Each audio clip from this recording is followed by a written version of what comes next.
आज मैं आप सबको एक कथा सुनाता हूं। एक दिन प्रातः एक व्यापारी अपने घर से निकला।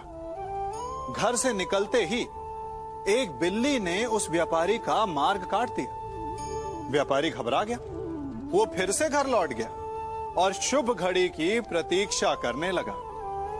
और जब वो पुनः अपने घर से निकला तब वो वाहन जा चुका था जिससे राजा तक पहुंचकर उसे भेंट देनी थी। राजा को भेंट नहीं मिली। राजा क्रोधित हो गए। राजा ने उस व्यापारी का व्यापार बंद करवा दिया। इस कारण व्यापारी क्रोधित होकर घर पर अपनी पत्नी से लड़ बैठा। पत्नी अपने बच्चों समेत मैके वापस चली गई और उस व्यापारी के जीवन में यदि कुछ रह गया था तो केवल अंधकार। और इन सब का कारण वो उस बिल्ली को मानता रहा जिसने उसका मार्ग काटा था। ऐसा ही एक दूसरा व्यापारी राजा को भेंट देने निकला और उस व्यापारी का मार्ग भी एक बिल्ली ने काट दिया। वो व्यापारी तनिक घबराया, परंतु उसने आगे बढ़ना अधिक उचित समझा। राजा तक वो समय पर पहुंचा।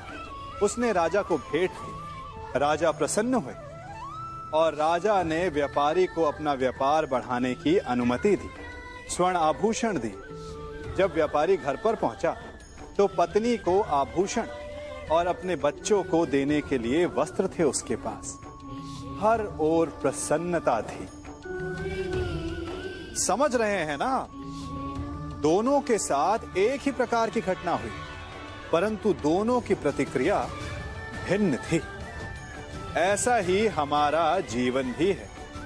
हमारे जीवन में प्रारब्ध का अपना स्थान है, परंतु उससे कई अधिक महत्वपूर्ण हमारी प्रतिक्रिया, हमारे सोच का प्रभाव है, क्योंकि यही हमारे जीवन को आकार देते हैं। इसलिए अपनी सोच को सकारात्मक रखिए। आपका जीवन सदैव आनंदमय